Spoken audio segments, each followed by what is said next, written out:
बिस्मिल्लाहिर्रहमानिर्रहीम। अस्सलाम वालेकुम नाज़रीन, मैं हूं सैयद अनवारुल हसन और आप देख रहे हैं प्रोग्राम सच के साथ पीटीवी न्यूज़ इस्लामाबाद स्टूडियो से। नाज़रीन, आज वज़ीर-ए-आज़म इमरान खान की सरबराही में वफाकी काबीना का इजलास हुआ, जिसमें मुल्क में कोरोना वायरस की सूरत हाल, ऑक्सीजन की दस्तियाबी और कोरोना वायरस से बचाव की वैक्सीन की रिटेल प्राइस मुकर्रर करने से मुतल्लिक अहम फैसले किए गए। तफसीलात बताते हुए वफाकी वज़ीर इत्तलात फवाद चौधरी साहब ने बताया कि पिछले एक साल में मुल्क भर में 7,000 ऑक्सीजन बेड का इजाफा किया गया है और उन्होंने बताया कि मुल्क में जो ऑक्सीजन की पैदावारी सलाहियत है, इसमें भी इजाफा हुआ है।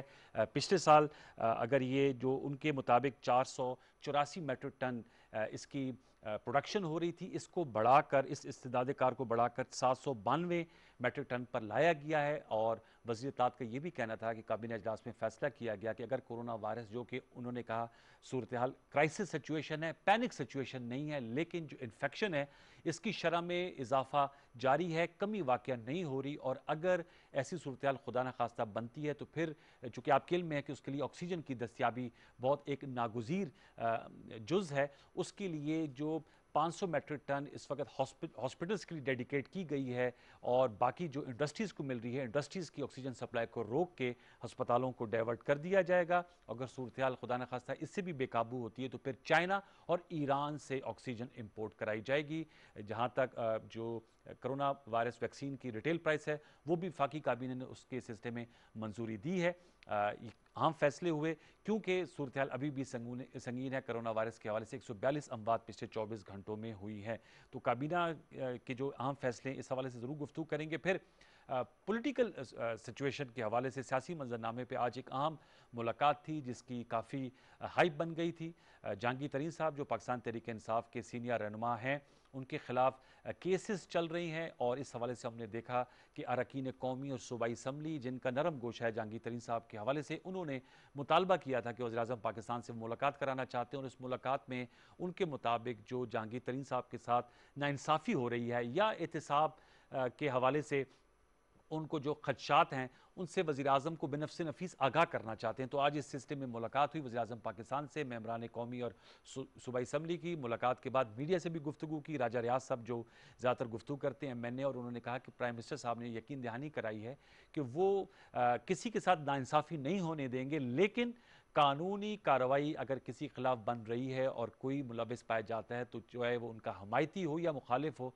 उस पर रुकावट नहीं डाली जाएगी। इस हवाले से ज़रूर गुफ्तगू करेंगे क्योंकि मीडिया इत्तलात के मुताबिक कुछ मुतालबात भी किए गए। जहांगीर तरीन साहब का जो हम ख्याल ग्रुप कह लीजिए या उनके साथ जो नरम गोशा रखते हैं शहजाद अकबर साहब के हवाले से या दीगर जो उनके कुछ खदशात थे, प्राइम मिनिस्टर साहब ने इस चीज़ को मुस्तरद किया। और ये भी खबर सामने आई, जो हमें प्रेस कॉन्फ्रेंस फवाद चौधरी साहब भी बता रहे थे, कि सेनेटर बैरिस्टर अली ज़फ़र साहब को प्राइम मिनिस्टर साहब ने कहा है कि वो इस हवाले से कानूनी और सियासी पहलू से दोनों तरफ की बात सुनकर एक रिपोर्ट प्राइम मिनिस्टर साहब को पेश करें, जो अब तक उनके खिलाफ एहतसाबी कार्रवाइयाँ हो रही हैं, जो केसेस FIA की जानब से रजिस्टर किए गए हैं और जो उनके खदशात है कि उनके खिलाफ सियासी इंतकामी कार्रवाई हो रही है। तो प्रोग्राम के पहले हाफ में ज़रा इन नुकात पर गुफ्तगू करेंगे। दो शख्सियात मेरे साथ शरीक गुफ्तगू, उनका तौर हम आपसे कर देते हैं। हमें DSNG लिंक पर ज्वाइन कर रही हैं, मेंबर कौमी असम्बली है, पार्लिमानी सेक्रेटरी हैं, पाकिस्तान तहरीक इंसाफ की तर्जुमानों में आपका शुमार होता है। कंवल शोज़ा साहब, आपका बहुत शुक्रिया कि आपने प्रोग्राम सच के साथ के लिए वक्त निकाला। Thank you so very much for joining us. और हमें स्टूडियोज़ में ज्वाइन कर रहे हैं जस्टिस रिटायर्ड शाह खावर साहब, लीगल एक्सपर्ट हैं, पॉलिटिकल सिचुएशन से भी वाकिफ़ हैं, इनसे भी हम रहनुमाई लेंगे। आपका भी बहुत शुक्रिया। मैं आपकी इजाज़त से कंवल शोज़ा साहबा आपसे गुफ्तगू करूँगा। सबसे पहले तो आपसे चूँकि फ़ेस टू फेस मुलाकात हो रही है, इसके अलावा रब्ता था, अल्लाह ताला ने आपको सेहत दी, आपकी फैमिली को कोरोना वायरस से, अगरचे ये पाकिस्तान में तीसरी लहर फैल रही है, अल्लाह ताला सबको अपने हिफ्ज़ अमान में रखे। ज़रा मैं आपसे चाहूँगा, चूँकि आप PTI के ऑफिशियल स्पोक्स पर्सन में आपका शुमार होता है, ये जो अब मामला है जहांगीर तरीन साहब से, जो आपके कुलीग्स हैं मेंबरान कौमी असम्बली और सूबाई असम्बली, आज उनकी मुलाकात हुई और मीडिया में बातें गर्दिश कर रही हैं। उन्होंने भी कहा था कि उनको खदशात थे, जहांगीर तरीन साहब ने भी कहा था कि वो दोस्त रहना चाहते हैं और उनके खिलाफ तो अब ऐसे फौजदारी मुकदमात कायम किए जा रहे हैं जो नून लीग के दौर में भी नहीं हुए। आप समझती हैं आज की जो मुलाकात हुई है, तो वो जो हिज़्ब इख्तिलाफ की तरफ से कहा जा रहा था कि अंदर से PTI जो है उसमें दरारें पड़ रही हैं, मामला सेटल हो गए हैं, या आप समझती हैं कि अभी भी as a political worker engage करना पड़ेगा इस ग्रुप को, क्योंकि बार कैफ जहांगीर तरीन साहब का अपना एक इन्फ्लुएंस है और उनका अपना एक हल्का हल्का एहबाब है। क्या कहेंगी इस सारी सिचुएशन के हवाले से? बिस्मिल्लाहिर्रहमानिर्रहीम। Thank you very much Anwar. 1 minute मैं सिर्फ लूंगी कोरोना पे और फिर मैं आपके इस जी जी। पॉलिटिकल क्वेश्चन की तरफ आ जाती हूँ। आपने अभी बड़ा अच्छा इंट्रोडक्शन में बताया ऑक्सीजन का, और ऑक्सीजन की प्रोडक्शन 738 के करीब जो है वो मीट्रिक टन, और 308 का एडिशन हुआ है। लेकिन आपके देखने वालों को मैं सिर्फ इतना बता दूं कि ऑक्सीजन की ज़रूरत बहुत लेटर स्टेज पे पड़ती है, और मोस्ट ऑफ द टाइम लोग जो हैं उस वक्त तक उनके लंग्स काफ़ी डैमेज हो जाते हैं। लेकिन अभी जो कोरोना की प्रेजेंट स्ट्रेन्स आए हुए हैं, जिसमें यूके स्ट्रेन था, अब ये ब्राज़ीलियन एक है, अल्लाह ना करे पाकिस्तान तक पहुंचे, साउथ अफ्रीकन है वो, ये इस तरह के स्ट्रेन्स हैं कि इससे ब्लड में क्लॉटिंग होनी शुरू हो जाती है जब आपको कोरोना होता है। तो ये 2 वे हिट करता है, ये सिर्फ लंग्स की या खांसी जुकाम नहीं है। अब आपकी जो सीरोलॉजी होती है ब्लड की वो भी बदलनी शुरू हो जाती है, और ब्लड में अगर क्लॉटिंग और थिकनेस होती है तो उससे ऑर्गन फेलियर और मोस्टली हार्ट अटैक हो जाता है। तो इसलिए इसको बड़ा सीरियस लें, और खुदा का वास्ता है, ईदें उस वक्त अच्छी होती हैं जब आप जिंदा होते हैं, आपके प्यारे जिंदा होते हैं, आपके बुजुर्ग आपके साथ होते हैं, आपके बच्चे सेहतमंद होते हैं। इस वक्त मैं क्योंकि जाती रहती हूँ, कंसल्टेशन कर रही हूँ अपने डॉक्टर से आफ्टर ये कोरोना रिकवरी भी, तो पोस्ट कोरोना भी काफ़ी इश्यूज आ रहे हैं। अच्छा। तो अभी लेटेस्ट जो मैंने विजिट किया तो वहाँ पर ये स्टैटिस्टिक्स हैं कि बच्चे बहुत ज़्यादा इफेक्ट हुए हैं, और बच्चे बहुत ज़्यादा आ रहे हैं अस्पताल। उसकी रीज़न ये है कि अगर आप मॉल्स में या उधर देखें मुख्तलिफ जगहों पे, तो बड़ों ने खुद तो मास्क लगाया होता है, और जो गोद में बच्चा हो या साथ हो उसको मास्क नहीं लगाते, और उनको ले लेके सड़कों पे और गलियों में और बाज़ारों में फिरते रहते हैं। तो खुदा का वास्ता है, अपने ये ईद उसी वक्त खूबसूरत होगी जब हम सेफ होंगे, हमारे लोग और हमारे ख़ानदान में और हमारे आसपास लोग जिंदा होंगे, सलामत होंगे और हेल्दी होंगे। तो ठीक। ये एक मेरा आप के लिए, सारे पाकिस्तान में देखने वालों के लिए पैगाम है कि इसको बहुत सीरियस लें, बहुत ख़तरनाक बीमारी है। दूसरे नंबर पे आपने जो बात की, देखें वज़ीर आज़म से जो मुलाकात की, तमाम मेंबरान जो एम एन एज़ हैं, कुछ उनमें से प्रोविंशियल असम्बली के जी। मेंबरान हैं, तो उनका हक है, वो वज़ीर आज़म की टीम का हिस्सा हैं। वज़ीर आज़म को वोट दिया उन्होंने कॉन्फिडेंस के लिए, जो एम एन एज़ थे, और सूबाई असम्बलियों में भी ज़ाहिर है वो पाकिस्तान तहरीक इंसाफ की टिकट पे बल्ले के निशान पर जीत कर आए हैं, और बहुत सारे लोगों ने सिर्फ इमरान खान को वोट दिया है। अगर उनकी रिजर्वेशंस हैं, उनकी मोहब्बत है जहांगीर तरीन साहब के साथ, तो ये उनका हक है। और वो आज आए हैं, वज़ीर आज़म ने बड़ा तरीके से उनको पूरी अपनी बात समझाई है। देखिए हमारा जो नारा है वो है इंसाफ का, और इंसाफ यानी रूल ऑफ लॉ, और इंसाफ अक्रॉस द बोर्ड, जिसमें किसी के साथ डिस्क्रिमिनेशन ना हो, उसमें ताकतवर और कमज़ोर का कोई फ़र्क ना हो। कानून को इसलिए कहते हैं कि अंधा है, ताकि वो ये देख ना सके कि सामने कौन खड़ा है। जी। तो अगर वज़ीर आज़म ने उन्हें क्लियर कर दिया कि अगर जहांगीर तरीन साहब के खिलाफ इंक्वायरी में कुछ गलत निकल आया तो उनके खिलाफ जो कानूनी कार्रवाई होगी उसमें हुकूमत या वज़ीर आज़म या कोई भी हुकूमती अरकान अपना कोई इन्फ्लुएंस यूज़ नहीं करेगा, और लॉ जो कहेगा, जो कानून कहेगा, वही उनके साथ होगा जो किसी और के साथ हो सकता है।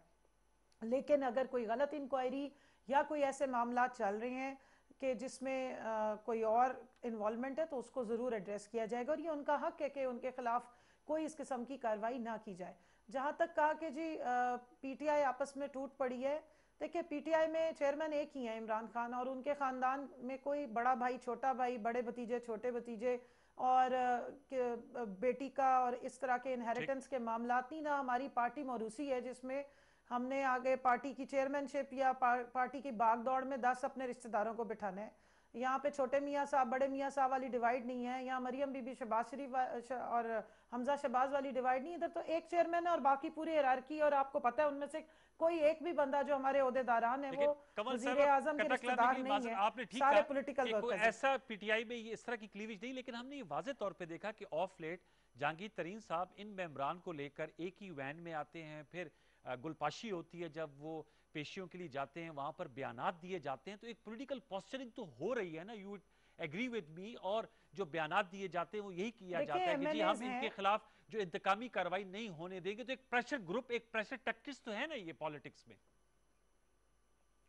मैंने जैसे पहले बयान किया है कि जो उनके रिजर्वेशंस थे, इसलिए आज वजीर आजम ने उनसे मुलाकात की, क्योंकि वो उनकी वो सारे ग्रुप उनको वोट करता है। वजीर आजम की ठीक। जो एमएनए जो जिससे वो इलेक्ट होकर पीएम बने हैं, ये वो सारे उनके वोटर्स हैं। तो अगर उनकी आवाज़ें उठ रही हैं या उनको कोई रिजर्वेशन है, तो उनको बुला के बात करनी चाहिए, और वो की आज वजीर आजम ने।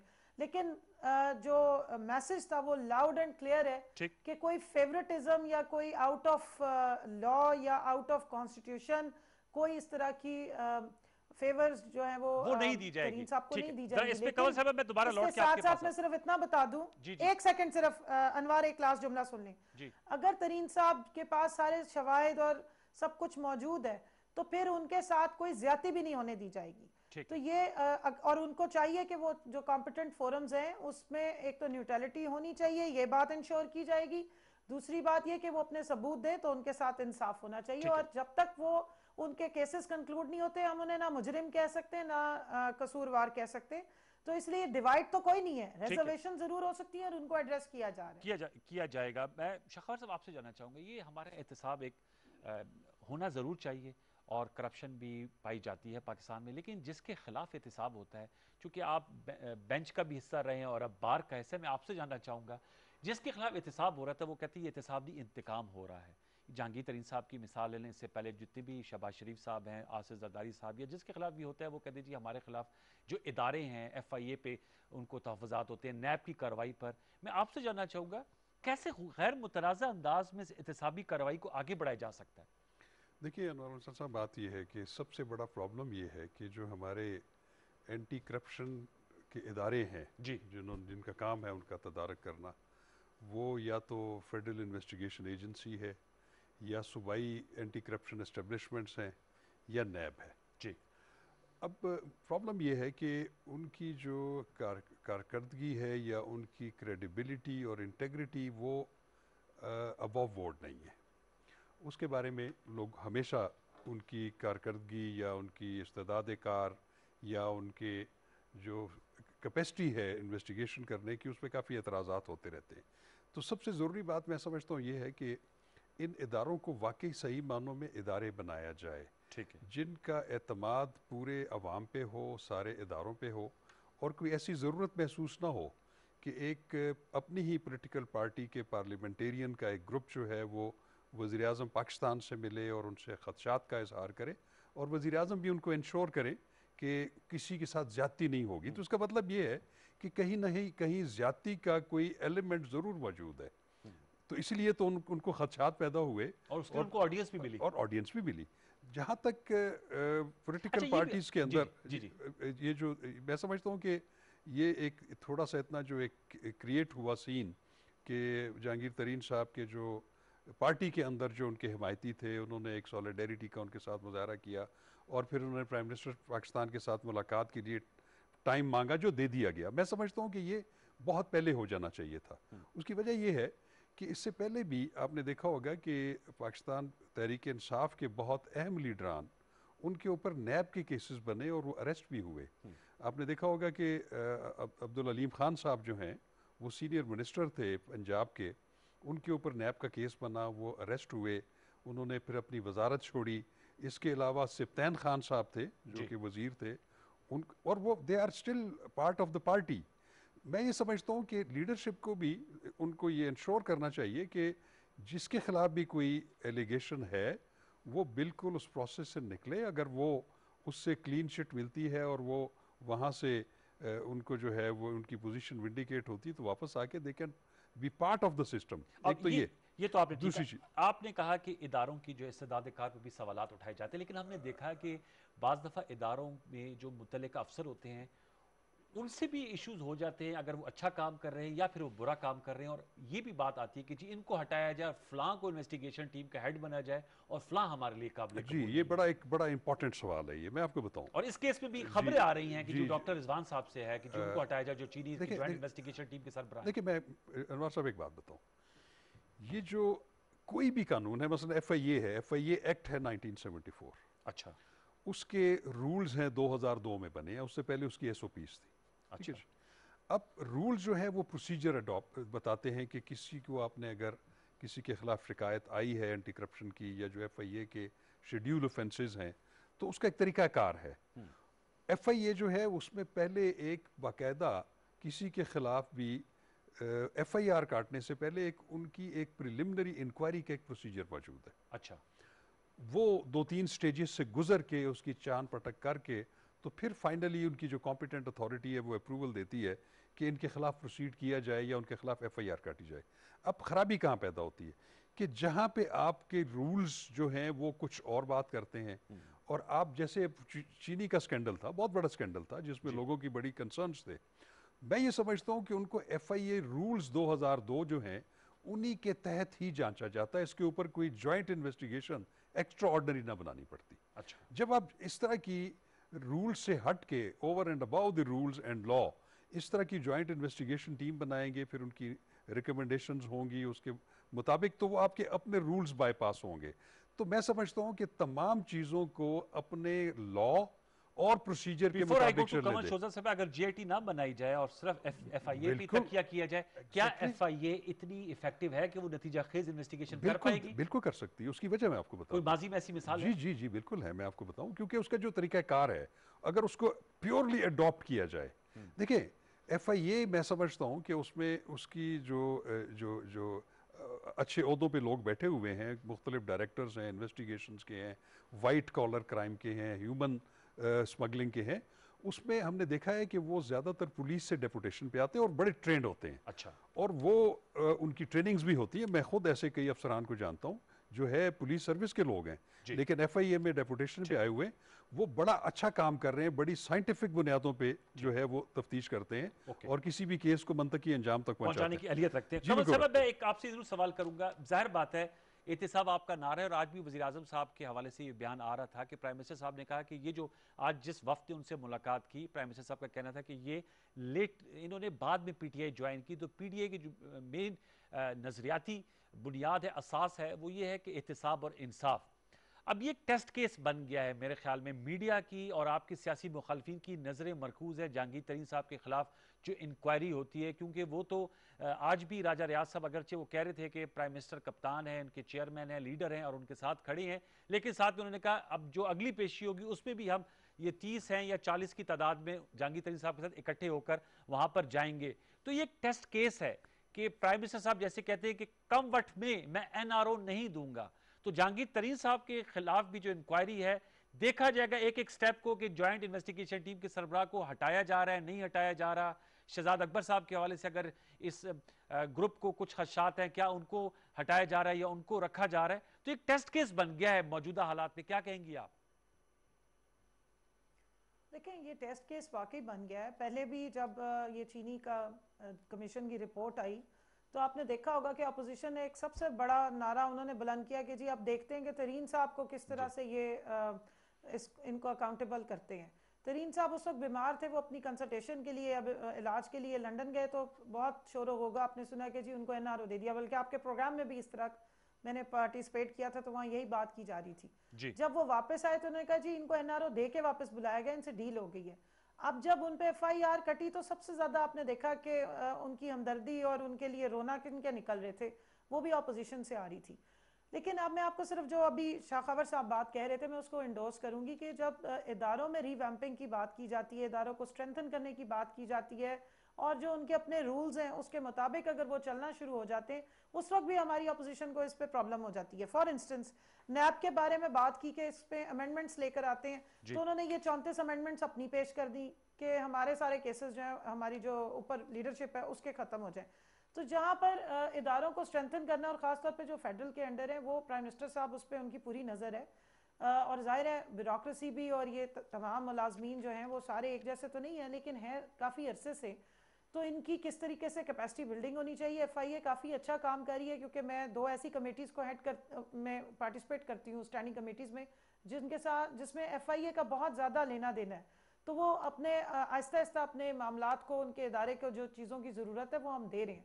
जहाँ तक आपने कहा जी टेस्ट केस और ये 30-40 आएंगे, 30-40 छोड़ के 100 भी आ जाएं, ये उनका हक है अगर वो किसी को सपोर्ट करना चाह रहे हैं। और जहांगीर तरीन साहब की मेंबरशिप पार्टी की मौजूद है, वो कोई ओहदा नहीं रख सकते लेकिन पार्टी की मेंबरशिप रख सकते हैं। तो उनके साथ अगर किसी की मोहब्बत है, चाहे वो MNA हो, चाहे MP हो, चाहे कोई भी हो, हम उनको उस पर कोई कज़गन या कोई रिस्ट्रिक्शन तो नहीं लगा सकते कि आप ना जाएं। बात सारी वहां आके खत्म होती जो वजीर आजम ने आज कहा और लाउड एंड क्लियर पैगाम दिया कि जनाब इंक्वायरी तो होनी चाहिए न्यूट्रल, वो हम इंश्योर करेंगे कि इनके साथ कोई ज्यादती ना हो, कोई अफसर या कोई अंदर खाने इस तरीके से कोई उनके अपनी लाइंस क्रॉस ना करे और जो उनका जायज़ बनता है वही होना चाहिए। लेकिन अगर खुदा न खास्ता कोई ऐसी बात निकल आई कि जिसमें कानून जो है उसने हरकत में आना है, तो फिर उसमें हुकूमत या वजीर आजम या हम में से कोई शख्स भी कोई इन्फ्लुएंस यूज नहीं करेगा, वो एन कानून के मुताबिक होगी। और यही सबसे इंपॉर्टेंट है, और यही मैं आपको बता दूं, पाकिस्तान तहरीक इंसाफ का यही नारा है। और ये पाकिस्तान में पहली दफा हो रहा है कि अमीर गरीब का फर्क खत्म करके, ताकतवर का फर्क खत्म करके, और जो शजरे ममनू हुआ करते थे, होली काउज होते थे, उन पे भी एहतसाब बढ़ाया जा रहा है। इसीलिए ये आवाजें उठती हैं और इसीलिए ये शोर शराबा होता है, क्योंकि हमने सोच लिया एज ए कॉम कि अगर किसी के पास इन्फ्लुएंस उसके है जो भी तो पॉलिटिकल उसके ऊपर कॉन्सिक्वेंसेज कोई हो, कानूनी गिरफ्त नहीं हो सकती। कमल साहब चाहे उसकी कोई भी सियासी असरात हो, पॉलिटिकल Political कॉन्सिक्वेंसेज हो, पॉलिटिकल कॉस्ट कुछ भी हो, कि जाहिर बात है आपकी एक कोलिशन मैं नहीं गवर्नमेंट है ना। समझती जी कि इस तरह के जी जो पॉलिटिकल कॉन्सिक्वेंसेस का अक्सर जोर और शोर उठता है कि ब्लैकमेलिंग की जाती है या हॉस्टेज करने की कोशिश की जाती है कि जी हम फलाने टाइम पे वोट नहीं देंगे या Yes. फलाने टाइम पे हम फॉरवर्ड ग्रुप बना सकते हैं। मैं नहीं समझती कि ऐसा कुछ होगा। ओके और वजीर आजम साहब ने अपने तमाम मैंने इसको कॉन्फिडेंस में लिया, और मजीद टाइम के साथ अगर उनकी कोई जायज़ रिजर्वेशंस हुई तो उसको वो ज़रूर एड्रेस करेंगे। ओके मैं शाखौर साहब आपसे जरूर जानना चाहूंगा, हमने देखा शहबाज शरीफ साहब बेल पे बाहर आ गए हैं, जरदारी साहब की पक्की जमानत हुई हुई है, शायद खाकान अबाई साहब बेल पर हैं, अब जहांगीर तरीन साहब को भी बेल उनकी एक्सटेंड हो रही है। हमारे यहाँ एक जो कहा जाता है कि जी करप्शन है, money laundering, acid beyond means, आपने बहुत केसेस देखे होंगे। क्या वजह है कि साला साल वो केसेस चलते हैं और एंड में बरियत इन अ वे हो जाती है कि जमानत हो जाती है, और फिर वो बयानात भी आ रहे होते हैं, विक्ट्री के साइंस भी हो रहे होते हैं।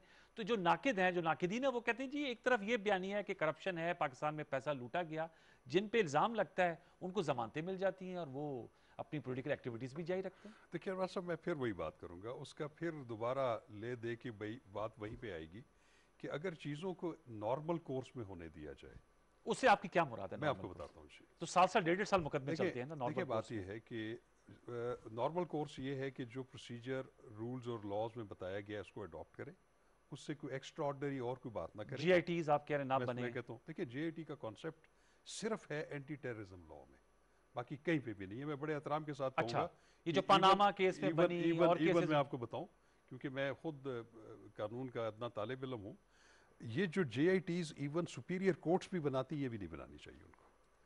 Late the law take its own course, जो लॉ या प्रोसीजर दिया गया है उसके मुताबिक करने दें। अब मैं आपको बताता हूँ कि जो केसेस JIT में गए उसमें बहुत हाइप क्रिएट हो जाती है, और JIT रिकमेंड करती है कि जो जो लोग इसमें मुलविस पाए गए हैं उनके खिलाफ फौजदारी मुकदमात कायम किए जाएं।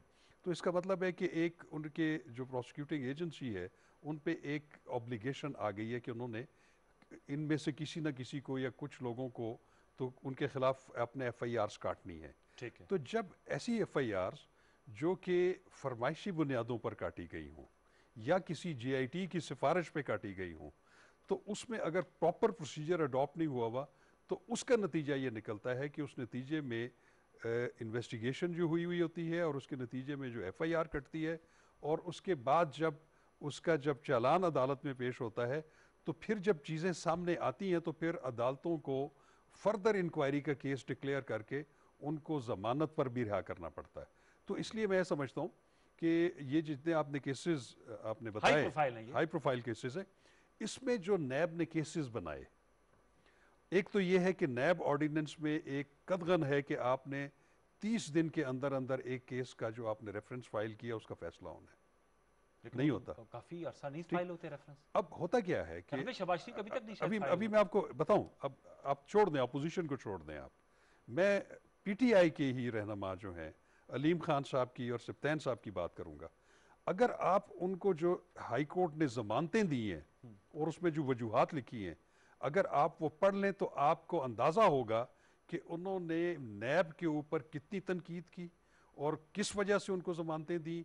जमानतें इस वजह से दी कि आप किसी बंदे को आप पहले गिरफ्तार कर लेते हो, फिर उसके खिलाफ उसकी शहादतें इकट्ठी करनी शुरू करते हो, फिर एक तवील अरसे तक वो जेलों में है और आप रेफरेंस तक फाइल नहीं कर सकते, तो फिर अदालतें किसी को इनडेफिनेट पीरियड के लिए पाबंद सलासल नहीं कर सकती। मैं ये नहीं कि मैं कमल से क्लोजिंग कमेंट्स लूंगा, आपको लगता है कि ये चीनी के हवाले से जो इंक्वायरियां हो रही हैं, मैं समझता हूं इसका कोई नतीजा निकलेगा या ये मीडिया में ही बस? मैंने 1-2 FIRs पढ़ी हैं। अच्छा, मैंने जो है ये जहांगीर तरीन साहब की FIR भी पढ़ी है। मैं चीनी पर है या किसी और चीज पर है? मैं आपको बताऊं, उस पे पता कौन सी दफे लगी हुई है? कौन सी? उस पे दफा लगी हुई है कि इन्होंने जो है सट्टाबाजी की है। सट्टाबाजी का मतलब है कि जुआ, वो जो चीनी की कीमतों के हवाले से ठीक है जी। स्पेकुलेशन की है। और सट्टेबाजी का कोई ऑफेंस जो है वो नहीं है और न ही वो FIA के डोमेन में आता है। दूसरी चीज़ है एंटी मनी लॉन्ड्रिंग का जो जी, उन जी। पे केस बना हुआ है। आप यकीन करेंगे कि अगर आप एंटी मनी लॉन्ड्रिंग एक्ट देख लें और उसके जो केस बनाने के लवाजमात हैं वो एक भी पूरा नहीं हुआ। और मैं आपको ये यकीन से कह सकता हूँ कि ये जो FIRs कटी हैं, चूंकि ये दबाव के नतीजे में, दबाव में ये नहीं कहूँगा कि प्राइम मिनिस्टर के दबाव में, JIT के दबाव में, क्योंकि JIT ने उसमें ऐसी ऐसी चीज़ें की जिसके नतीजे में FIA को केसेस बनाने पड़े। मैं इसलिए कह रहा हूँ कि हर चीज़ को अपनी रूटीन के, अपने प्रोसीजर के मुताबिक चलने दें, इस तरह के काम ना करें। और मैं ये समझता हूँ कि जो उन्होंने इस वक्त उन पर ये दफात लगाई गई हैं, उसका इतलाक उस पूरे प्रोसिक्यूशन स्टोरी के साथ नहीं होता और उसका नतीजा यही होगा कि हो सकता है कि उनकी कबलस गिरफ्तारी जमानत जो है वो भी कंफर्म हो जाए और कल जाके जब चालान अदालतों में जाएगा तो उसमें बरी भी हो सकते हैं। वो तो हम फिर आने वाले दिनों में देखें। कंवल साहब, टुवर्ड्स द एंड मेरे ख्याल में फिर अब तो आपके पास सेनेट में भी मेजॉरिटी है, कौमी असम्बली में कानून साजी की जाए ताकि ये जो इश्यूज हैं ये सेट असाइड हों और एक स्पीडी अकाउंटेबिलिटी हो, और जिन किसी ने भी पैसा खाया, जो कि ज़रूर लोगों ने ज़रूर खाया है, क्योंकि ज़ाहिर बात है पाकिस्तान के ऐसे हालात क्यों इतने ज़्यादा मकरूज क्यों है, उनका भी सही तौर पे एहतसाब हो सके। और साथ में ये जो एतराज़ है कि जी हमारी पगड़ी ना उछले या हमारी सियासी साख ना मुतासर हो, वो भी मुतासर ना हो, क्या कहेंगी कंवल साहबा? देखिए अनवार, मैं बिल्कुल आप सही कह रहे हैं और हम सारे जितने MNAs भी हैं, पार्लियामेंटेरियंस भी हैं, हमारे और भी कोलीग्स भी हैं और आम पब्लिक का भी यही सेंटिमेंट है कि जब इदारे किसी बड़े प्रोफाइल वाले शख्स पे हाथ डालते हैं तो उनको पूरी तैयारी के साथ जाके हाथ डालना चाहिए। सेकेंडली ये कि उनका पहले मीडिया ट्रायल नहीं होना चाहिए बल्कि पहले असल ट्रायल होने चाहिए, और अगर उसमें कुछ प्रूव होता है तो फिर आप मीडिया को वो सारा जो उनके बारे में मवाद है वो ज़रूर दें। अब हो ये रहा है कि पहले मीडिया ट्रायल हो जाता है, पहले हाइप क्रिएट हो जाती है, और जिस तरह शाह खावर साहब क्योंकि ज़्यादा जानते हैं कि टेक्निकली बीच में से इशू कुछ भी नहीं निकलता, तो फिर अल्टीमेटली वो बाहर आ जाते हैं। और अगर उन्होंने वाकई कुछ किया हुआ भी होता है तो फिर अवाम का अदालतों पे से, अवाम का इदारों पे से और एहतसाब कंवल, के इस पे एक चीज ऐड कर इदारों दूं पे से जो है वो और कॉन्फिडेंस मैं इसमें होता एक जाता है। एक चीज ऐड कर चुका। आपने तो मीडिया उसके टॉक की लिए बात की, मैंने कहूंगा कि लेजिस्लेशन, फिर प्रेस कॉन्फ्रेंसेस भी नहीं होनी चाहिए। Would you agree with me कि अगर मीडिया ट्रायल भी नहीं होगा, अगर प्रेस कॉन्फ्रेंसेस भी नहीं होंगी? देखिए ये तो फिर एक चेन रिएक्शन है ना, ये तो पूरा साइकिल है। अगर इदारे अपना काम सही कर रहे होंगे, इदारे बेल आउट ऐसे लोगों को नहीं करेंगे जिनके ऊपर जायज केसेस हैं, या इदारे उन लोगों को नहीं पकड़ेंगे जिन पे कुछ नहीं है, तो फिर प्रेस कॉन्फ्रेंस के जरिए किसी को भी नहीं, चाहे वो सही करें या गलत करें, किसी को मौका ही नहीं मिलेगा दूसरों पे उंगली उठाने का। आपको पता है कि बाहर के मुल्क में अगर कोई प्रेस में या किसी मीडिया पे या टीवी पे कुछ ऐसा चला दिया जाए तो आप डिफेमेशन का केस ऐसा स्ट्रांग करते हैं और इतने अरबों खरबों उनके ऊपर डलते हैं और फिर उसकी कोई वे आउट नहीं है। तो हर बंदा एहतियात करता है, वहां पे किसी पे इल्जाम लगाने से पहले आपको सारा मवाद चाहिए होता है। तो हम लेजिस्लेशन तो हमारे पास है, उसकी इम्प्लीमेंटेशन और जो लकूनाज है उसको आइडेंटिफाई, गैप को करके और उनको फिलअप करने की जरूरत है। और मैं समझती हूँ कि अपोजिशन को भी अब अपने आकाओं को खुश करने की बजाय आवाम का सोचना चाहिए। असेंबलियां इसी काम के लिए कि जहां पे लेजिस्लेशन में गैप्स है उसको आइडेंटिफाई करें और इफेक्टिव लेजिस्लेशन करें, ना कि ये कि बस बिलों पे बिल चढ़ाई जाए। तो वो आके बैठे और इन इदारों को बेहतर करें। इनके रोने जरूर होते हैं लेकिन इस पे जब सही काम करने की बारी आती है तो दौड़ जाते हैं। चले अब देखेंगे कि इस पे कितना काम होता है। आपका बहुत शुक्रिया कंवल शोजर साहब, मेंबर कौमी असम्बली पाकिस्तान तहरीक इंसाफ से आपका ताल्लुक, आप हमसे गुफ्तगू करी थी। शाह खबर साहब, thank you for joining us, आपने काफ़ी वैल्यूबल इनपुट दी। व्यूअर्स, एक छोटा सा वक्फा लेंगे, वक्फे के बाद आएंगे तो गुफ्तगू कर रहे होंगे कि आज शफकत महमूद साहब, फेडरल मिनिस्टर फॉर एजुकेशन, ने प्रेस कॉन्फ्रेंस में बताया कि कैम्ब्रिज के O और A लेवल्स के जो इम्तहानात कल से शुरू हुए थे 26 अप्रैल से, अब वो मनसूख कर दिए गए हैं तमाम तर इम्तहानात, और 15 जून तक तो पाकिस्तान की जो 9वीं 10वीं की और जो आम एनुअल एग्जाम्स हैं उनको डिले कर दिया गया, मुलतवी कर दिया गया है। और O और A लेवल्स के एग्जाम जो कि रूटीन में मई, जून और अक्टूबर नवंबर में होते हैं, अब अक्टूबर नवंबर में होंगे। इस हवाले से गुफ्तगू कर रहे होंगे। एक छोटा सा वक्फे के बाद आएंगे तो इस पर गुफ्तगू आगे बढ़ाएंगे। प्रोग्राम सच के साथ रहिए, वक्फा ले लीजिए।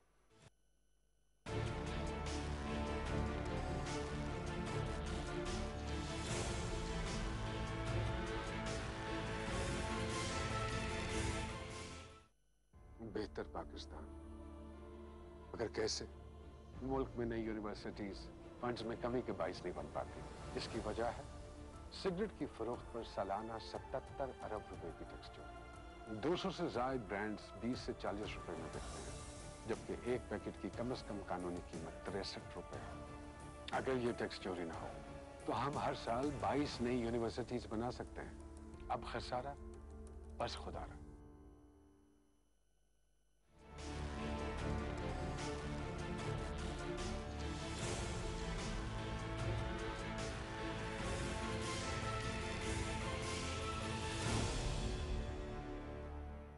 Welcome back viewers. हमें ज्वाइन किया है वजीर तालीम है सूबे पंजाब के मुराद राज साहब। उनसे ज़रा हम गुफ्तगू करेंगे और जानेंगे कि ये एक बहुत बड़ा इशू बना हुआ था, मीडिया में भी आ रहे थे OA लेवल्स के स्टूडेंट्स, और वो कह रहे थे कि कोरोना वायरस में स्पाइक आई हुई है, थर्ड वेव में, इसमें इम्तिहानात ना लिए जाएं। आज ये फैसला हुआ है NCOC के फोरम पे, और आज शाम प्रेस कॉन्फ्रेंस भी की। वज़ीर तालीम शफकत महमूद साहब ने, डॉक्टर फैसल सुल्तान साहब भी मौजूद थे। दीगर इम्तिहानात को भी 15 जून तक मुलतवी कर दिया गया और कहा गया कि मई के थर्ड वीक में दोबारा इस पर गौर गौस होगा कि क्या ये इम्तिहानात 15 जून के बाद जुलाई में लिया जाए या अगस्त में लिया जाए। ज़रा गुफ्तगू करेंगे। बहुत शुक्रिया मुराद राज साहब, आपने प्रोग्राम सच के साथ के लिए वक्त निकाला।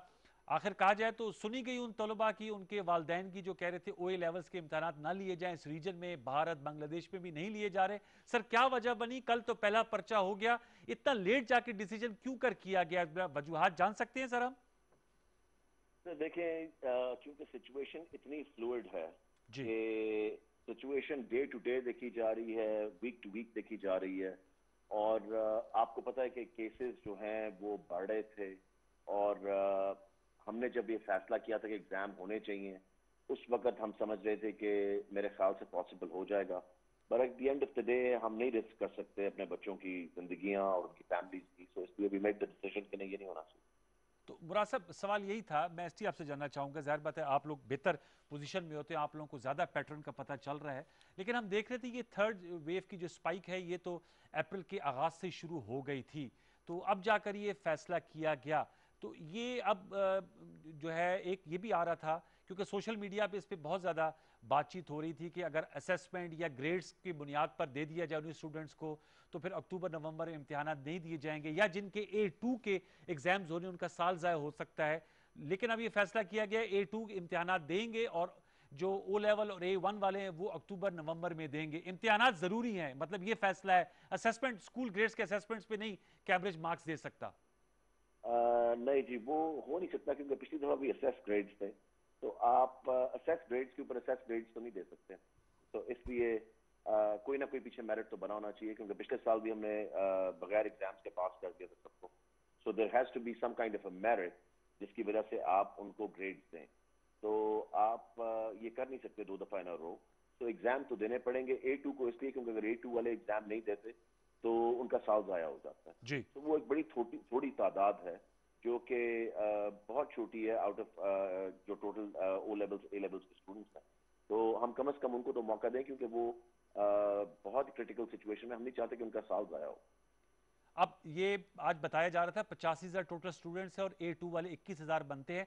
अब एज वी स्पीक उनके इम्तिहानात एज रूटीन हो रहे हैं, मतलब वो होंगे जो कल से शुरू हुए, A2 वालों के पर्चे होंगे, ऐसा ही है ना सर? जी जी बिल्कुल, ठीक है। उनके होंगे, क्योंकि देखें, अब आप देखें ना, जो क्वांटिटी है, जो नंबर्स हैं, वो कहाँ से कहाँ पे आ गए। ठीक है। तो इतने छोटे नंबर को तो इंशाल्लाह ताला हम बिल्कुल मैनेज करेंगे। मैनेज पहले भी हो रहे थे, मगर हम रिस्क नहीं लेना चाह रहे थे, तो इसलिए आज हम बैठ के कम से कम ये 2 घंटे की मीटिंग NCOC की है और एजुकेशन मिनिस्टर्स की। सो इसलिए उसके बाद फिर हमने यही फैसला किया कि नहीं, this is the best way to go right now. नहीं, ये अच्छा है, देर है दुरुस्त आयत। अब ये मुझे बताएगा जो दीगर इम्तिहानात है वो 15 जून तक मुलतवी किए हैं, क्या 15 जून के बाद कोई डेट दी जाएगी? क्योंकि उनके पेरेंट्स भी कंसर्न होते हैं, तैयारी होती है बच्चों की। बिल्कुल, उस पर मैं आपको ये बता दूं कि वो डेट आगे भी जा सकती है। देखें, अच्छा। हमने कोई ऐसा रिस्क नहीं लेना जो कि किसी के लिए भी जानलेवा हो, किसी के लिए वो हमारे लिए at the end of the day students के लिए प्रॉब्लम हो जाए, उनकी फैमिलीज के लिए। तो इसलिए हमने बड़ा सोच समझ के फैसला करना है, तभी हमने अभी कोई डेफिनेट डेट्स नहीं दी। हमने बताया कि ये टेंटेटिव डेट्स हैं, और जैसे जैसे हर हफ्ते इसके ऊपर मीटिंग होती है। आज भी मैं कैबिनेट कमेटी जो कोरोना पे उसकी मीटिंग में भी था, NCOC की मीटिंग में भी था, तो इसलिए इस पे हर रोज हर हफ्ते देखा जा रहा है। और इसमें कोई SOPs जो है मुराद राज साहब, क्योंकि पंजाब में, खैबर पख्तूनख्वा में काफ़ी ज़्यादा इम्पैक्ट है थर्ड वेव का, और अब तो क्वेटा, बलूचिस्तान और सिंध में भी इन्फेक्शन रेट हाई हो रहा है, ये जिनके पर्चे होने जा रहे हैं उनके लिए SOPs कोई नया आप लोगों ने तरतीब दी है? चूंकि पेरेंट्स आते हैं बच्चों को छोड़ने के लिए, हॉल में कितने बच्चे होंगे, ओपन में कराए जाएंगे या इनक्लोज्ड विद वेंटिलेशन रूम्स होंगे या हॉल्स होंगे? उनको भी जी उस पर अमल दरामद कराना एक बहुत कठिन चैलेंज है। नहीं नहीं, मैं आपको बताऊं कि हमने जब अभी भी जाके मैंने कल भी देखे थे, एसओपीज तो फॉलो हो रहे थे। देखिए बाहर अगर कोई थोड़ा बहुत रश है ना, तो वो बाहर ओपन एयर में जो पेरेंट्स लेने के लिए आ रहे हैं। अंदर का हमने इंतजाम पूरा इसलिए किया हुआ, हमने बच्चों की तादाद बहुत कम अब कर दी। ऑब्वियसली आप देख रहे हैं कि 85,000 90,000 से वो 20-21 हज़ार पे आ गए। जी तो इसलिए अब आप सोचें कि वहीं जहां पे एक कमरे में अगर 100 बच्चा था, तो वहीं पे अब 20-30 बच्चे आ जाएंगे। मैं आपको रेफरेंस दे रहा हूँ। सो ऑब्वियसली जगह बहुत ज्यादा खुल जाएगी और ऑब्वियसली खिड़कियां और दरवाजे सब चीजें खुले होंगे बिल्कुल। मुरादा साहब, एज एजुकेशन मिनिस्टर आप क्या कहेंगे? कोविड ने तो मामूलात ज़िंदगी को तहबाला किया हुआ है, लेकिन मेरे ख्याल में तालीम बहुत ज़्यादा इससे मुतासर हुई है। इसकी कंपनसेशन, इसको कैसे कंपनसेट किया जाएगा एकेडमिकली स्पीकिंग? क्या जहन में आपका प्लान ऑफ एक्शन है? अल्लाह ताला करे जब हालात नॉर्मल हो, कैसे कैचअप किया जाएगा? देखिए कैचअप करने का सिर्फ ये तरीका है कि हमें इसके ऊपर मैं आपको ये बताऊं कि ब्रेक्स जो होंगी वो खत्म करनी पड़ेंगी। ये 3-3 महीने की छुट्टियां हमें खत्म करनी पड़ेंगी। इतना लर्निंग लॉस बच्चों को हो चुका हुआ है कि आप सोच नहीं सकते। आई मीन पिछले 1 साल से मेजोरिटी ऑफ द टाइम बच्चे घर बैठे रहे जी और हम एक्सपेक्ट करें कि बच्चों को घर पे भी बिठाएं और फिर वो आके एग्जाम भी दें। That is not fair and that is not possible. So इसलिए मैं समझता हूं कि ये जब हम इंशाल्लाह ताला नॉर्मैलिटी की तरफ जाते हैं, तो हमें ये छुट्टियां वगैरह बिल्कुल मिनिमल पे करनी पड़ेंगी और बच्चों को कैचअप करवाना पड़ेगा और कोई रास्ता नहीं है पढ़ाई की तरफ जाना। ये जो न्यू नॉर्मल है, कहते हैं अब न्यू नॉर्मल अपनाना पड़ेगा, ऑनलाइन एजुकेशन, आप समझते हैं अब इसके लिए भी हमें कोई नए वेज एंड मींस, कोई इमेजिनेटिव सिस्टम ऑफ एजुकेशन को मुतारिफ कराना पड़ेगा? पता नहीं कब तक इस वायरस का मुकाबला, या ज़ाहिर बात है हमें वैक्सीनेट करने में हमारी रफ्तार के मुताबिक हमने जो अगर 10 करोड़ लोगों को करना है, क्योंकि अभी तो 40 से ऊपर के लोगों की रजिस्ट्रेशन खुली है और ज़्यादातर बच्चे तो इससे 18 और 18+ होते हैं, उसके लिए सर ये कोई हमें ऑनलाइन एजुकेशन, कोई ऐसी इनोवेटिव एजुकेशन को भी मैं मुतारिफ कराना चाहिए? मैं आपको ये बताऊं कि हमने सबसे पहली चीज की गई कि हमने टीचर ट्रेनिंग शुरू की ऑनलाइन, जो आज तक कभी नहीं हुई थी कोरोना की वजह से। 1,27,000 टीचर्स हमने ट्रेन किए ऑनलाइन। और अच्छा। आप ये सोचें कि जो डाउनलोड्स हमारे पास आए वो 1 लाख से ज्यादा डाउनलोड्स उन्होंने किए हुए थे। जो हम मॉनिटर करते हैं ना कि कौन कितने डाउनलोड कर रहा है, कितनी देर ट्रेनिंग ले रहा है, हमने ये सारी चीजें बना ली हुई है। तो हमारे पास 4 लाख टीचर है। इंशाल्लाह ताला हमने कम से कम एक चीज तो प्लेस में कर दी है, it is in place right now. Teacher training जो है वो अब हमने ऑनलाइन बिल्कुल शुरू कर दी है, क्योंकि आगे हमने सिंगल नेशनल करिकुलम को भी इंप्लीमेंट करना है। तो उसकी ट्रेनिंग के लिए भी हम ये टेक्नोलॉजी भी इस्तेमाल करेंगे और ऑब्वियसली उनके साथ बैठ के भी बातचीत। So technology is the way, और कोई रास्ता नहीं। और जो दूर अफ्तादा इलाके हैं वहां पर चूंकि टेक्नोलॉजी ये 3G 4G का कॉन्सेप्ट नहीं है, उनके लिए भी कोई और तरीक़ाकार वज़ा किया जाएगा मुराद राज साहब? बिल्कुल जी, देखें जहां पे टेक्नोलॉजी का इस्तेमाल पहुंचना जो है वो मुश्किल है, वहां पे हम खुद अपने मास्टर ट्रेनर्स और जो उनके नीचे ट्रेन हुए हुए लोग हैं उनको वहां पे वो खुद फिजिकली जाके ट्रेन करें। ठीक है। मुराद राज साहब तो आपका देखिए ये आपको डिवाइड एक देखना पड़ेगा, जी क्योंकि इस सारे के पीछे बहुत होमवर्क किया गया है और आपको ये देखना पड़ेगा कि कहाँ पे किस चीज की जरूरत है। इस सब चीजों पे बहुत मेहनत हम कर रहे हैं और हमने मेहनत की भी है। और आप देखना इंशाल्लाह ताला, क्योंकि अगर आप अडेप्ट नहीं कर सकते ना सिचुएशन को, तो फिर आपको इस काम में होना नहीं चाहिए। आपको अडेप्ट करना पड़ेगा जो सिचुएशन है और बेहतरीन रिजल्ट उसके निकालने पड़ेंगे इंशाल्लाह ताला। ठीक है, बहुत बहुत शुक्रिया मुराद राज साहब, thank you very much for joining us. आपने हमसे गुफ्तगू की। फैसल मुश्ताक साहब, आप खुद भी चूंकि एक स्कूल सिस्टम चलाते हैं और पंजाब के वजीर तालीम रह चुके हैं, फैसल मुश्ताक साहब को वेलकम करते हैं। फैसल साहब अस्सलाम वालेकुम। जी वालेकुम सलाम। फैसल साहब बताइएगा, आज अभी मैं मुराद राज साहब से गुफ्तगू कर रहा था, आज OA लेवल्स को, एग्जामिनेशंस को डिले कर दिया गया है, मनसूख कर दिया गया है, पोस्टपोन रादा कर दिया गया और अक्टूबर नवंबर में होंगे, जो कि एक साल में 2 दफ़ा ये कराए जाते हैं। आप समझते हैं फैसला देर से किया गया लेकिन एक दुरुस्त फैसला है? देखिए जी, बहुत अनफॉर्चुनेट तो ये एकेडमिक डिलेमा है। इसमें जो कैम्ब्रिज इम्तिहान बोर्ड था, उन्होंने प्रेस रिलीज और लेटर जारी किया था कि अगर हुकूमतों को खदशा है कि कोविड के केसेस ज्यादा हो सकते हैं तो 17 अप्रैल तक डेडलाइन थी हुकूमत पाकिस्तान के पास कि वो बच्चों को स्कूल बेस्ड एसएस ग्रेडिंग पे डाल दे। 17 अप्रैल की डेडलाइन गुजर गई। उसके बाद हमने ये फैसला किया कि हम बच्चों के एग्जाम कैंसिल करते हैं। इसका बहुत नेगेटिव इम्पैक्ट आएगा। ये एक लास्ट मिनट और ये आप कह सकते हैं एक इमरजेंसी डिसीजन लिया गया है। This was not a plan decision. अगर बच्चों को हम school based predicted grading last year की तरह डालते तो सब बच्चों को प्रोग्रेशन मिल जाती। अक्टूबर नवंबर में लेकिन अभी ये मैंने सवाल रखा था फैसल भाई, अभी मैं सवाल मुराद राज साहब से रखा है, लेकिन वो कहते हैं कि ये पहले, जैसे आपने कहा लास्ट ईयर भी स्कूल असेसमेंट ग्रेड्स पे प्रोग्रेशन मिल गई थी, तो उनका 2 इन ए रो नहीं होना चाहिए। शफकत महमूद साहब भी कह रहे थे कि एग्जाम क्रिटिकल होते हैं किसी भी बच्चे की अहलियत को जांचने के लिए। एग्जाम्स बिल्कुल फिजिकल होते हैं। 2 बच्चों के ए लेवल के उर्दू के और साइकोलॉजी के पर्चे हो चुके। कल बच्चे का A2 का पर्चा है। इन्होंने कहा कि 80,000 ONE लेवल के तलबा में से 20,000 तलबा इम्तिहान दें, क्योंकि उन्होंने यूनिवर्सिटियों में प्रोग्रेस करना है। बाकी अगले साल की एकेडमिक साइकिल के ऊपर लर्निंग लॉसेज आएंगे, एकेडमिक ईयर डिस्टर्ब होगा। अब कल बच्चों ने A2 का पर्चा देना है उर्दू का ए लेवल का, कोई उनको miss representation and miss communication है किस सेंटर में जाना है। 3 मई के बाद एग्जाम सेंटर की तादाद 50 करनी है, नए एग्जाम सेंटर ऐड करने हैं। ब्रिटिश काउंसिल का लॉजिस्टिकल रोल है। बिल्कुल आपने बच्चों के साथ 3 एस्पेक्ट्स हैं, एक एकेडमिक एस्पेक्ट है, दूसरा इसका सोशल एंड साइकोलॉजिकल एस्पेक्ट है। बच्चों के ऊपर साइकोलॉजिकली इसका बहुत ज्यादा नेगेटिव इम्पैक्ट पड़ा है। आप लोग रियलाइज नहीं कर सकते, बच्चे पूरे साल पूरी जिंदगी तैयारी करते हैं। जो भी डिसीजन हुआ, लेट डिसीजन हुआ, ये अनफॉर्चुनेट डिसीजन है। फैसल साहब, आपके नुक्ता अपनी जगह पर है, अहमियत के हामिल है, ज़ाहिर बात है आप एजुकेशनिस्ट हैं, लेकिन हम देख रहे थे पेरेंट्स के बच्चों के सोशल मीडिया पे हाई कोर्ट्स में रिट्स की थी कि एजुकेशन, ये जो एग्जामिनेशन है इनको पोस्टपोन कर दिया जाए। प्रेशर तो वहां से बहुत बिल्डअप हो रहा था। सर बेशक प्रेशर बिल्टअप हो रहा था। ये मैं समझता हूं कि जाती तौर पे एग्जाम इस एनवायरनमेंट में नहीं हो सकते, मैं इससे डिसएग्री नहीं कर रहा। मैं ये कह रहा था कि एग्जाम पोस्टपोन करना is not the solution at this point.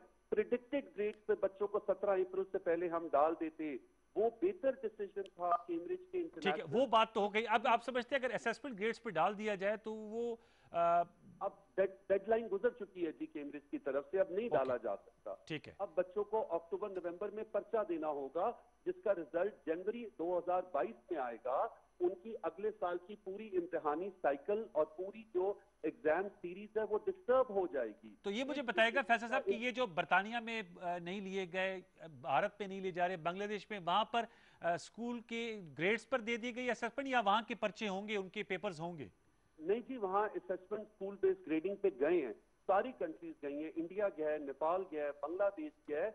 हमारे वालों का एक नजरियाती डिसीजन था कि जी पर्चा होना चाहिए, कि लास्ट ईयर भी बच्चों ने पर्चा नहीं दिया, बट उनका निसाब पूरा कंप्लीट नहीं हो सका, ऑनलाइन का वो ह्यूमन इम्पैक्ट नहीं था, बच्चों को वो उनकी सोशल इंगेजमेंट प्रैक्टिकल नहीं कर सके। तो बेशक टीचिंग हुई है, हम भी तालीमी इदारा हैं, हमने ऑनलाइन टीचिंग पूरी कराई है, लेकिन फिजिक्स, केमिस्ट्री, बायोलॉजी, मैथमेटिक्स ये बड़े कॉम्प्रिहेंसिव सब्जेक्ट हैं। बच्चों के ऊपर बहुत ज्यादा psychological pressure, academic pressure, social pressure, उनकी पूरी ड्रीम्स मुंसलिक होती हैं इन इम्तिहानात से। उनकी ड्रीम यूनिवर्सिटीज, आप पाकिस्तान में मेरिट तो देखें, चाहे आपने लम्स यूनिवर्सिटी में जाना है, आगा खान में, तो मैं समझता हूं कि हमें प्रेडिक्टेड ग्रेड्स की तरफ 17 अप्रैल से पहले फैसला कर देना चाहिए था, डिले नहीं करना चाहिए था पर्चे के चक्कर के अंदर। चलें, बहुत बहुत शुक्रिया फैसल मुश्ताक साहब, आपका नुकात सामने आ गए। जाहिर सी बात है हर तस्वीर के 2 रुख होते हैं, एक मुराद राज साहब बता रहे थे, एक फैसल मुश्ताक साहब बता रहे हैं। अब ये चूंकि कोरोना वायरस की एक अनयूजुअल सिचुएशन है और इसका नहीं मालूम कि कब जाकर, अल्लाह करे हम तो दुआगो हैं कि इसमें कमी वाक़या हो। आने वाले दिनों में देखते हैं कि सूरत हाल क्या अख्तियार करती है, लेकिन मेरे नज़दीक एक मौजूदा हालात में इसलिए बेहतर फैसला है, क्योंकि अगर खुदा ना खास्ता इन सेंटर्स में से कोई बच्चे पॉजिटिव हो जाते या उनके पेरेंट्स को लग जाता तो एक इशू बन जाता। जैसे भारत में कुंभ मेला और IPL की वजह से इतना ज़्यादा जो कोरोना वायरस की 3rd वेव का एक्सपेंशन हो रहा है और जो उसके हालात हमारे सामने आ रहे हैं, कम अज़ कम उससे लेसन लर्न करके मेरे ख्याल में देर है दुरुस्त आयत के मज़दाक बेहतर फैसला है। आने वाले दिनों में दीगर नुकात पर और कोरोना वायरस की मुख्तलिफ जहतों पर भी बात करते रहेंगे, मुल्क की सियासत पर भी तबसरा निगारी करते रहेंगे। कल तक के लिए सैयद अनवारुल हसन और सच के साथ की प्रोडक्शन टीम को इजाज़त दीजिए। अपना बहुत सा ख्याल रखिए। अल्लाह ने के बाद।